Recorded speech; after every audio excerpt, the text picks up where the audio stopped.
Guys, happy new year to all of you. सभी को नववर्ष की बहुत बहुत शुभकामनाएं।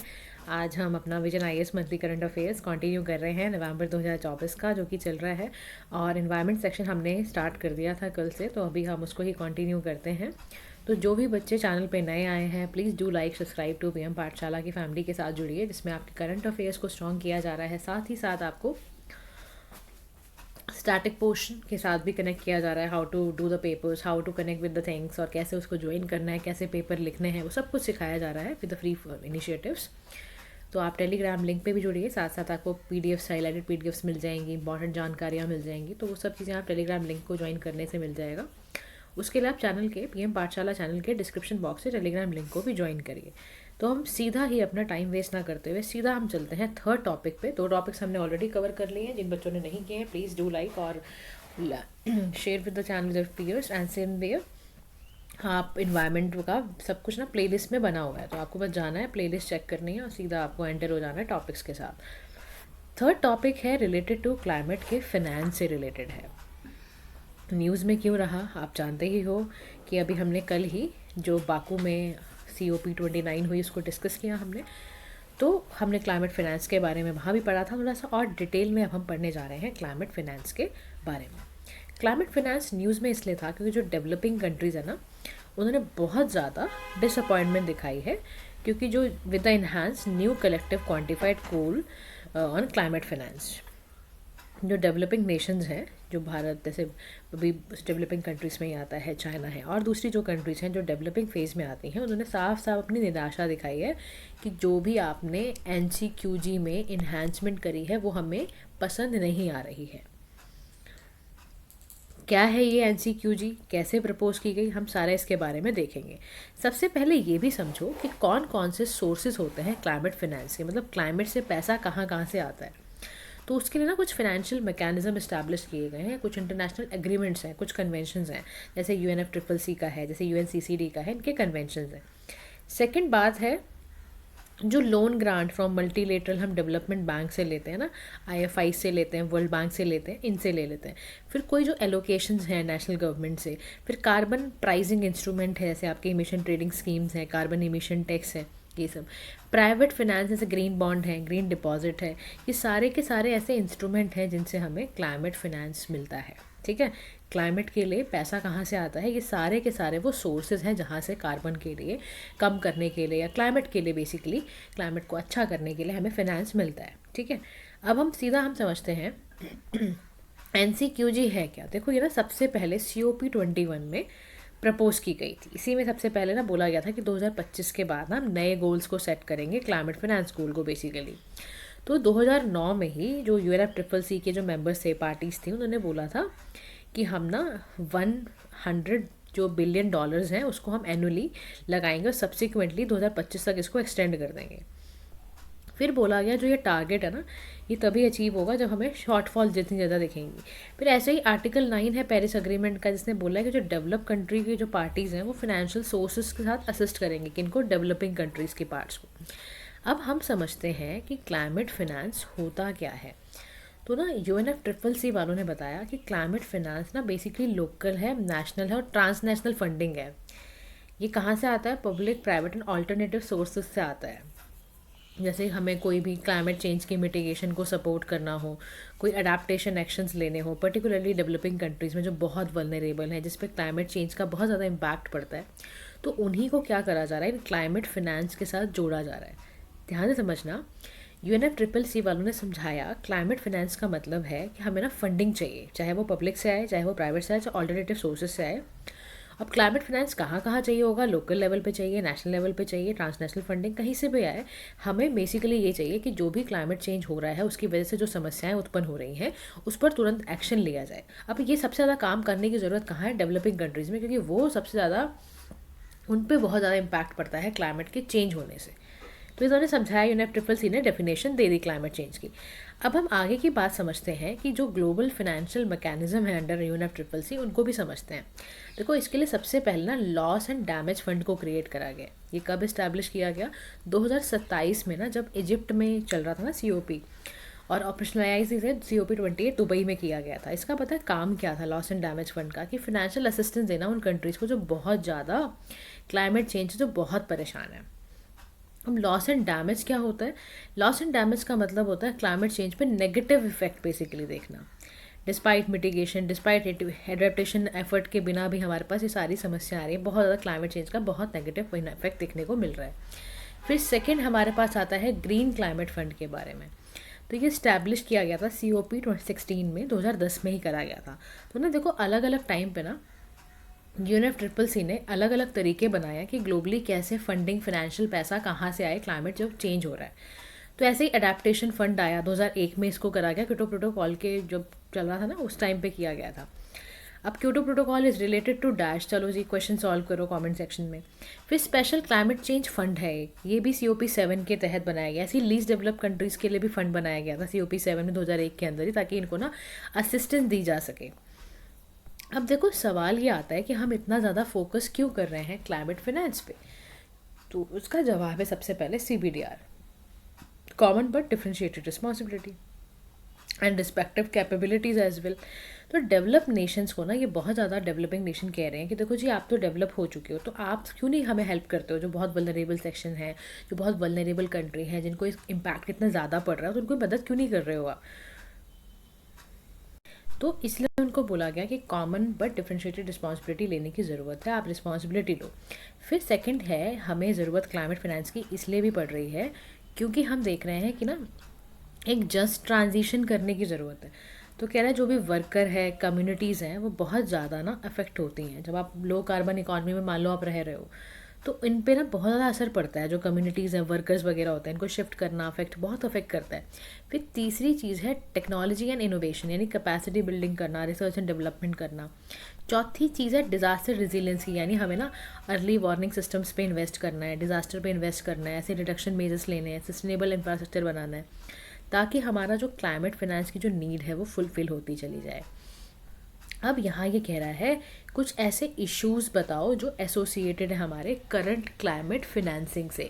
तो पहला ऐसा है जो करंट क्लाइमेट फाइनेंसिंग से एसोसिएटेड है, वो है डिस्ट्रीब्यूशनल इम्बैलेंस। कह रहा जो है ना एडवांस्ड इकॉनमीज़ हो गई हैं, जो बहुत हायर लेवल पर अभी हो चुकी हैं, उनको बोला कि जो 45% को क्लाइमेट फाइनेंस जो है वो अपना 2018 से 2022 तक उनको एडवांस उन्होंने करा गया है। और जो लीस्ट डेवलप कंट्रीज़ है वो बेचारी खाली 3% ही अभी लगा पा रही हैं पैसा। तो सबसे बड़ा बात पता है क्या है? क्लाइमेट फाइनेंस में यही सबसे बड़ा धोखा हो जाता है। अब भाई एडवांस इकॉनमी तो कर पा रही हैं, लेकिन जो लीस्ट डेवलप नेशन है वो नहीं कर पा रहे हैं, तो ये गैप बन रहा है। फिर सेकंड हमारा प्रॉब्लम आता है अडेप्टेशन फंडिंग गैप पर, यानी जो अडेप्टेशन गैप रिपोर्ट 2024 की थी, तो उसने बताया जो डेवलपिंग कंट्रीज़ हैं वो ना $215 कुछ ना एनुअली खर्च कर रही हैं, जबकि खर्च कितना 2022 में इतना हो रहा था, अभी इतना हो रहा है। तो गैप है 28 बिलियन से आप इतने पे जा रहे हो। बहुत खर्चा करने की ज़रूरत है, बट ना उतना खर्चा किया नहीं जा रहा है। फिर मिटिगेशन और अडेप्टेशन बैलेंस की ज़रूरत बता रहा है कि 90% जो क्लाइमेट फाइनेंस है ना वो मिटिगेशन एक्शन पे ही चला जाता है, कुछ और आप कर ही नहीं पाते हो। फिर ना बहुत ज़्यादा डेट बर्डन है, जो क्लाइमेट फाइनेंस है वो ना लोन्स के फॉर्म में आ रहा है, फिर आपका ना डेट इंक्रीज़ करेगा। तो जो डेवलपिंग कंट्रीज होते हैं वो ऑलरेडी लोन बोरोइंग से जूझ रही होती हैं, तो वो क्यों लेंगी डेवलप नेशन से, क्यों और पैसा लगाएंगी वो? तो 94% एग्जिस्टिंग क्लाइमेट इन्वेस्टमेंट है वो ना डेट या इक्विटी से होता है, और वो इतना ज़्यादा खर्च करने में ना कंट्रीज इतना एक्साइटेड नहीं होती, उनको पता है कि ऑलरेडी हमारा इतना बुरा हाल चल रहा है पैसों को लेकर, अब हम और इन्वायरमेंट के चक्कर में और पैसे और बोरोइंग वगैरह करने बैठ गए तो हो गया हमारा। फिर यहाँ पर वो कह रहा है कि ना इनएडिक्वेट फिनेंस है, यानी जो 5-fold इंक्रीज़ है ना जो ज़रूरत है रीच करने की वो रिक्वायर्ड है, तो फिर ये भी ज़रूरत है। उसके बाद ये कह रहा है कि ना अगर आप ट्रेंड देखो ना क्लाइमेट फाइनेंस के 2024 में, तो ना 2x ग्रोथ हुई है एनुअल ग्रोथ क्लाइमेट फाइनेंस की बात की जाए, या 20% जो आपका कंपाउंड एनुअल ग्रोथ रेट है, ऐसे ना कई कई जगह पर बहुत सारे इंक्रीमेंट हुए हैं। अभी कह रहा है इशूज़ क्या क्या कह रहा है, इशू सबसे पहले है ट्रांसपेरेंसी और अकाउंटेबिलिटी नहीं है। कैसे कह रहा है, कैसे कैसे प्रॉब्लम है ये? तो बता रहा है कि ना देखो हाउ क्लाइमेट फाइनेंस को कैसे एलोकेट करना है, कैसे यूज़ करना है, ये पता ही नहीं चल रहा, बहुत मिसयूज़ हो रहा है। फिर बहुत सारे ऐसे डेवलपिंग कंट्रीज़ हैं जिनके पास ना क्लाइमेट फंड का एक्सेस ही नहीं है, मतलब उनके पास इतनी टेक्निकल कैपेसिटी नहीं है, उनके पास ऐसा फ्रेमवर्क नहीं है, इंस्टीट्यूशंस नहीं है, बहुत कॉम्प्लेक्स प्रोसीजर है, तो वो कर ही नहीं पाते। फिर प्राइवेट सेक्टर की इन्वॉल्वमेंट इतनी है ही नहीं अभी, तो कहाँ से इतना पैसा जनरेट होगा, है ना? अब इंडिया की अगर बात करें तो इंडिया में भी कोई बहुत अच्छा खास नहीं है। देखो इंडिया में ना क्लाइमेट की फाइनेंस की नीड बहुत सारी है, मतलब आप समझो क्यूमुलेटिव हमें इतना पैसा चाहिए $6 से 8 ट्रिलियन US डॉलर चाहिए हमें, अगर हम अपना करंट एनर्जी सिस्टम ही ट्रांसफॉर्म करना चाहते हैं तो। इंडिया को ना 10 ट्रिलियन US डॉलर चाहिए अगर हम ना 2070 तक नेट ज़ीरो होंगे अगर तो कह रहा है ऐसे कौन कौन से स्टेप्स उठाए जाएं जिससे ना मोबिलाइज हो हमारा क्लाइमेट फिनेंस। तो उसके लिए पहली चीज़ बोल रहा है national adaptation fund for climate change, मतलब ये 2015 में इस्टेब्लिश किया जाए। फिर प्राइवेट सेक्टर की लेंडिंग है, रिन्यूएबल एनर्जी प्रोजेक्ट से लेकर ग्रीन बॉन्ड्स का जैसे इशुएंस है, जैसे इंडिया का पहला जो ग्रीन बॉन्ड है वो येस बैंक ने 2015 में ही इशू कराया। तो अलग अलग तरीके से ना हमारी कोशिश क्या हो रही है कि हम ना बहुत ज़्यादा, देखो यूनिट बजट ने भी सॉवरेन ग्रीन बॉन्ड्स की बात करी, अनाउंसमेंट हुई कि ग्रीन इंफ्रास्ट्रक्चरल अचीवमेंट इन्वेस्टमेंट भी हमें चाहिए। तो वे फॉरवर्ड में कह रहा है कि हमें ना सबसे पहले पता है क्या चाहिए कि ना हम ना मिटिगेशन एंड अडेप्टेशंस को एड्रेस करें, जो भी इम्बैलेंस है, जो भी रेजिलियंस नीड्स हैं उसको फुलफ़िल करें। हमें ना ग्रीन बॉन्ड, कार्बन मार्केट और ज़्यादा इसको एक्सप्लोर करने की ज़रूरत है। पब्लिक और प्राइवेट फंडिंग दोनों इंटीग्रेटेड चलें तो ही अच्छा है हमारे लिए। देखो मैनेज करना डेट फिजिकल स्पेस करके तब आपको जाना है। ऐसा ना हो कि आपने बहुत ज़्यादा क्लाइमेट फाइनेंसिंग के चक्कर में आप डोमेस्टिक रिसोर्स से ही निकालने की कोशिश करो, कॉस्ट ऑफ कैपिटल इसमें आपकी कम लगे। और फिर ये भी ध्यान रखो कि ना आपका ना, देखो हमें ना यूटिलाइज़ करना है कैपिटल क्लाइमेट फाइनेंस को, तो आप ना टेक्निकल असिस्टेंस देना शुरू करो डेवलपिंग नेशंस को। इसीलिए बार बार ना हम डेवलप्ड कंट्रीज़ को बोलते हैं यार आपके पास तो ऑलरेडी इतने फुलफिल्ड हो, सेचुरेटेड हो, तो टेक्नोलॉजी को क्यों नहीं बांटते हो आप। फिर जो मल्टीलेटरल डेवलपमेंट बैंक्स हैं उनको बोला जा रहा है कि आप ट्रिपल करो अपनी लैंडिंग को। समझ में आ रहा है। देखो ट्रिपल लैंडिंग इनको ना बहुत ज़रूरी है करनी, ताकि सबको बराबर से, सबको ना जो भी दिक्कत इश्यूज़ आ रहे हैं, एक्सेस नहीं हो रहा पैसों का, वो हो पाए। फिर एडवोकेट करा जा रहा है कि ना इक्विटी और क्लाइमेट जस्टिस पे चलना है, कि ग्लोबल साउथ की कंट्रीज़ के इंटरेस्ट को क्यों नहीं सोचते हो, क्या प्रॉब्लम हो जाएगी सोच लोगे तो। फिर US डेट फॉर, जो आपको यूज़ करना है डेट टू क्लाइमेट स्वैप्स पे चलना है आपको ज़्यादा से ज़्यादा। और ना क्लाइमेट रेजिलियंस से जुड़े हुए कुछ इंश्योरेंस करवा सकते हो, वो सब करवाना शुरू करो। कुछ ऐसे रिस्क टूल जो भी हैं वो ऑफर करो टू कवर कब क्लाइमेट रिलेटेड डिजास्टर्स। ये भी बहुत ज़्यादा हेल्प करेगा आपको इस फील्ड में, ताकि आपका ना एनर्जी बूस्टर और बहुत अच्छा काम करेगा। ठीक है, तो इस तरह से हम ना कहीं पे पहुंच सकते हैं, अपने सस्टेनेबल डेवलपमेंट गोल्स को भी इवन अचीव कर पाएंगे 2030 तक, अगर हमारी प्लानिंग आज से ही बहुत ज़्यादा इंश्योर्ड होगी और हम उस पर काम करेंगे। नेक्स्ट टॉपिक जो हमारा रिलेटेड टू एनवायरनमेंट है this time, this is just transition के बारे में। क्या होता है, इंडिया का इसमें क्या स्कोर है, इसके बारे में हम डिस्कस करने जा रहे हैं। ये न्यूज़ में इसलिए रहा क्योंकि ना इंडिया ने ना अंडरस्कोर करा है the need for global climate justice.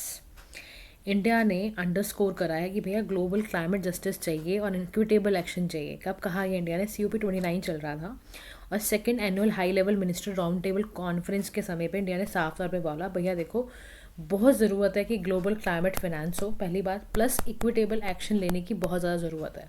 इसके बिना ना काम नहीं चलेगा, गाड़ी नहीं चलेगी हमारी। अब देखो ILO ने, यानी इंटरनेशनल लेबर ऑर्गेनाइजेशन ने जस्ट ट्रांजिशन के बारे में क्या समझाया समझते हैं। जस्ट ट्रांजिशन का मतलब है इकॉनमी का ग्रीन होना, इस तरह से ग्रीन होना कि वो फेयर हो, इंक्लूसिव हो, सभी को प्राप्त हो, मतलब डिसेंट वर्क अपॉर्चुनिटी सभी को मिले, कोई भी पीछे ना रह जाए। एक ऐसा प्रोसेस जिसमें कि ना हम shift from high carbon unsustainable system to low carbon sustainable economy, इस पे चल पाएँ। तो ना ये जस्ट ट्रांजिशन वाली जो बात है, ये COP26 जब चल रहा था स्कॉटलैंड में, जब चल रहा था ग्लासगो स्कॉटलैंड में, तब ये बात की गई थी। ठीक है, तो हमें ना ये भी ध्यान रखना है किस COP में क्या बात जनरेट होकर आई है। तो जो की एलिमेंट है ना उसके बारे में हम समझते हैं कि क्या क्या ऐसे की एलिमेंट्स हैं। तो पहला जो की एलिमेंट है वो है इक्विटी। इक्विटी का मतलब है हमें राइट्स एंड लाइवलीहुड्स को प्रोटेक्ट करना है वर्कर्स के, कम्युनिटीज़ के, पर्टिकुलरली जो भी फॉसिल फ्यूल पे डिपेंडेंट है। फिर इंक्लूजन की बात करने कि हमें सभी स्टेक होल्डर्स को लेके चलना है, चाहे वर्कर है, गवर्नमेंट है, इंडस्ट्री, सभी को लेके चलना है।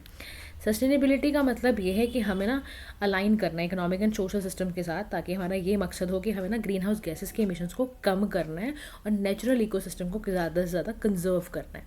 तो कैसे कैसे जस्ट ट्रांजिशन इवॉल्व हुआ उसका डिस्कशन देखते हैं।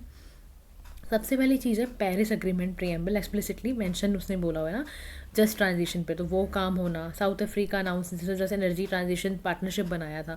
तो ऐसे ये चीज़ें कैसे कैसे इवॉल्व हुई हैं उस पर काम करना। जैसे COP जो 15 है, COP21 है, वो 15 में हुआ, पेरिस के अंदर, कैटोवाइस में हुआ 18 के अंदर। ऐसे ही ना बहुत जगह जगह पे जो भी हुए हैं इनको आगे से आगे बढ़ाना। अब ना जस्ट ट्रांजिशन की देखो ज़रूरत क्यों पड़ती है, सबसे पहले हम ये देखते हैं। इसलिए पड़ती है कि ना वर्कर पे बहुत ज़्यादा इम्पैक्ट पड़ा है। अगर आप ILO की रिपोर्ट देखोगे ना तो इंटरनेशनल लेबर ऑर्गेनाइजेशन ने एस्टिमेट करा कि जो 24 मिलियन ग्रीन जॉब्स हैं ना वो 2030 तक कवर करने की बहुत ज़रूरत है, क्योंकि जो 6 मिलियन जॉब्स हैं ना वो खो चुकी होंगी, माइट बी लॉस्ट। इसीलिए उनको कहा है कि ग्रीन जॉब ज़्यादा से ज़्यादा क्रिएट करो, वरना ये लोग कहाँ जाएंगे जॉब करने के लिए। फिर क्लाइमेट चेंज मिटिगेशन करना बहुत ज़रूरी है। देखो इमिशन का रिड्यूस करोगे ना, तो आप कस्में कहाँ के आ चुके हो ऑलरेडी, उसको पूरा कब करोगे? जब सदियाँ बीत जाएंगी। तो पेरिस एग्रीमेंट में आपने कहा था कि हम ना ग्लोबल वार्मिंग को 1.5 डिग्री सेल्सियस तक लिमिट करेंगे। तो बॉस क्या करना है, कब बैठ के कब करोगे वो काम? तो ग्रीन हाउस गैस इमिशन जो है मस्ट पीक बिफोर, बहुत पीक 2025 से जा रहा था, तो कह रहा है कम करने की ज़रूरत है उसको भी। एनर्जी सिक्योरिटी के लिए हमने कहा भाई हम ना डाइवर्स रिन्यूएबल एनर्जी सोर्सेज को अडॉप्ट करेंगे, ताकि ना हमारा फॉसिल फ्यूल से डिपेंडेंट कम हो। इसलिए देखो ज़रूरी है जस्ट ट्रांजिशन करना। फिर अवॉइड करना है हमें डिसकंटेंट, कहना देखो येलो जो आपका वेस्ट प्रोटेस्ट था फ्रांस में, उसमें क्लाइमेट मेजर्स लेना, डिसप्रपोर्शनलिटी ना जो अफेक्ट करता हो लोअर इनकम ग्रुप्स को, इसीलिए बहुत ज़्यादा ज़रूरी है कि हम इस पर चलते चले जाएँ। अब हम समझते हैं जस्ट ट्रांजिशन में चैलेंजेस क्या क्या हैं। तो सबसे बड़ा जो जस्ट ट्रांजिशन में चैलेंज है वो है हाई कॉस्ट ऑफ ट्रांजिशन। यानी फॉर इंस्टेंस इंडिया को चाहिए more than $1 trillion over the next 3 decades में। इंडिया को बहुत सारा पैसा चाहिए, चाहे वो कोल माइनिंग से आए, चाहे वो थर्मल पावर सेक्टर से आए, कहीं से हमें पैसा चाहिए, ठीक है ना। इंडिया को भी चाहिए। हमें ना रीजनल डिस्पैरिटी को बहुत ध्यान में रखना है, क्या ना। देखो ना कोल रिलायंट रीजन है, देखो साउथ अफ्रीका है, ठीक है, उसमें ना ये मपू मलांगा रीजन है, इंडिया का झारखंड है। हैव लिमिटेड रिसोर्स डाइवर्सिटी, अपना एक बहुत लिमिटेड जगह पर कोल है हमारे पास, है ना, उसको ना वो डाइवर्सीफाई करना है ताकि ना इनइक्वालिटी ख़त्म हो। तो हम सबसे पहले ना अपनी रीजनल डिस्पैरिटीज़ को ख़त्म करें। फिर एनर्जी सिक्योरिटी और एक्सेसिबिलिटी पे तो बहुत बहुत बहुत ज़्यादा ध्यान देने की ज़रूरत है। किसकी तरफ? एनर्जी सिक्योरिटी की तरफ। क्या ना, जितने भी कोल बेस्ड पावर है ना, बहुत इंपॉर्टेंट रोल आप समझते हो डेवलपिंग कंट्रीज़ में ना कोल ही है, कोयला ही है जो डेवलपमेंट पर्पज़ के लिए बहुत यूज़ किया जाता है। तो उसकी एक्सेसिबिलिटी, उसकी अफोर्डेबिलिटी सभी लोगों को मिलती चली जाए। तो कह रहा है कोल में ना 55% इंडिया का कमर्शियल एनर्जी रिक्वायरमेंट है। अब इकोनॉमिक लॉसेस बहुत ज़्यादा, देखो अगर आप ना as per international energy agency को देखते हो ना, तो स्टैंडर्ड फोसिल फ्यूल के जो असेट है नो लॉन्गर इकोनॉमिकली वाइबल नहीं है, मान लो, उसकी वजह से बहुत सारे लॉसेज हैं, क्योंकि ग्रीन ट्रांजिशन वगैरह है। सऊदी अरबिया में 68% डिराइव हुआ था बजट का। अगर आप रेवेन्यू फ्रॉम ऑयल देखते हो तो बहुत ज़्यादा पैसा यहाँ से इनका लॉस हुआ है। तो आप सोचो कितना पैसा लॉस हो जाता है, ऑयल से आप कमा रहे हो, वहीं पर आपको इतना डाइवर्ट करा जा रहा है। तो क्या करोगे? इकोनॉमिकली वाइबल नहीं रह जाएगा, आपको अल्टीमेटली ग्रीन ट्रांजिशन करना ही पड़ेगा। तो उससे इकोनॉमिक लॉसेस भी देखने को मिलेंगे आपको, उसको कैसे फुलफिल करना है वो भी आपकी चुनौती है आपके सामने। फिर वुमेन ओवर रिप्रेजेंटेड है इनफॉर्मल और लो कार्बन जॉब्स में। कह रहा है यूएन वुमेन 2023 की रिपोर्ट में बता रहा हूँ मैं, है ना, सच बता रहा हूँ मैं, कि ना आपको बहुत ज़रूरत है, वुमेन ओवर रिप्रेजेंटेड है इन सेक्टर्स में, आपको ग्रीन सेक्टर वुमेन के लिए भी निकालने पड़ेंगे कि वुमेन भी ग्रीन सेक्टर्स में काम करना शुरू कर दे। फिर इंफ्रास्ट्रक्चर के जब अलग ही चैलेंज चल रहे हैं लेवल पर, क्योंकि अपग्रेडेशन करना है हमें ग्रीन इंफ्रास्ट्रक्चर को, एडिक्वेट टेक्नोलॉजी ट्रांसफ़र नहीं हो पा रहा, उसका क्या करना, तो बहुत कुछ सोचने की ज़रूरत है। फिर यहाँ पर ये कह रहा है कुछ ना हमें ना इनिशिएटिव लेने चाहिए जो जस्ट ट्रांजिशन पे बात करें। तो कह रहा है भारत के लिए सबसे बड़ी ज़रूरत है हम ना प्रधानमंत्री खनिज क्षेत्रीय कल्याण योजना पे वर्क करें, यानी मिनिमम हमें प्रोविज़न चाहिए फॉर डेवलपमेंट प्रोग्राम्स। फिर डीएमएफ, हम नॉन प्रॉफिट ट्रांस जो हमारे ट्रस्ट हैं या पीएलआई स्कीम्स हैं, जैसे national program on high efficiency solar PV modules है, उस पर काम करना है हमें, कोलैबोरेट करना है हमें एशियन डेवलपमेंट बैंक्स के साथ। फिर ग्लोबल वे में कह रहा है कि जस्ट एनर्जी ट्रांजिशन पार्टनरशिप है जो लॉन्च की गई थी COP26 में CCC के द्वारा, हमें just transition for all initiative भी चाहिए, पीपल सेंट्रिक अप्रोच अपनाने की ज़रूरत है। तो कह रहा है देखो आप ना अगर जस्ट ट्रांजिशन चाहते हो ना, सबसे पहले ना अपने ही देशों में एक सेटअप कर लो नेशनल जस्ट ट्रांजिशन बॉडी जो इंडिपेंडेंट हो, कोल को ख़त्म करना है उसको मॉनिटर करे उसको भी वो, और कैसे कैसे ना चीज़ें ट्रांजिट हो रही हैं, उसमें डिस्ट्रीब्यूशन में कितने बेनिफिट आ रहा है, कितना कॉस्ट लग रहा है, वो सब कुछ देखो। फिर सेकेंड चीज़ करो, एक्सप्लोर कर लो सस्टेनेबल फाइनेंसिंग को, जस्ट एनर्जी ट्रांजिशन पार्टनरशिप करो, ग्रीन बॉन्ड बनाओ, ये सब कुछ बनाना शुरू कर दो। फिर बैंक्स हैं, मल्टीलेटरल इंस्टीट्यूशंस हैं, उसके कमिटमेंट्स पे चलने की ज़रूरत है। फिर मेंटेन करो, इन्हांस करो सोशल इंफ्रास्ट्रक्चर को, फॉर्मल वर्कर्स जैसे लो कार्बन जॉब्स में बहुत ज़्यादा है तो उनको कंपनसेट कैसे करना है, नई स्ट्रैटेजीज़ बनाओ, नया सस्टेनेबल जॉब्स वगैरह शुरू कर दो, रीस्किलिंग वगैरह देना शुरू कर दो। फिर फोस्टर करो, आप एक्टिव पार्टिसिपेशन आपको फोस्टर करना है, ताकि जो भी मार्जिनलाइज कम्युनिटी है, जो भी वनरेबल कम्युनिटीज़ हैं, स्पेशली उनका पार्टिसिपेशन ज़्यादा से ज़्यादा होना बहुत ज़रूरी है। और फिर आपको डेवलप करना है ग्रीन एनर्जी इंफ्रास्ट्रक्चर को, आपको कैसे करना है उसको डेवलप, आपको ना अपग्रेड करना है अपने ट्रांसमिशन सिस्टम और डिस्ट्रीब्यूशन सिस्टम, दोनों को अपग्रेड करने की ज़रूरत है। और आप ये दोनों कर लेते हो ना, सच बता रही हूँ, sustainable development goals timely complete करने के लिए आज भी इन चीज़ों में एक्शन आपके लिए बहुत ज़्यादा रिक्वायर्ड है। तो जस्ट ट्रांजिशन हमारा तभी सक्सेसफुल भी हो पाएगा। गाइस आज क्योंकि न्यू ईयर है, आज के लिए इतना ही। कल हम फिर से मिलेंगे, फिर इकॉनमी पढ़ेंगे अच्छे से, सॉरी इन्वायरमेंट पढ़ेंगे। तो आप सभी जुड़े रहें चैनल से। Thank you so much for listening. Do like share and subscribe to PM Pathshala. Have a nice day to all.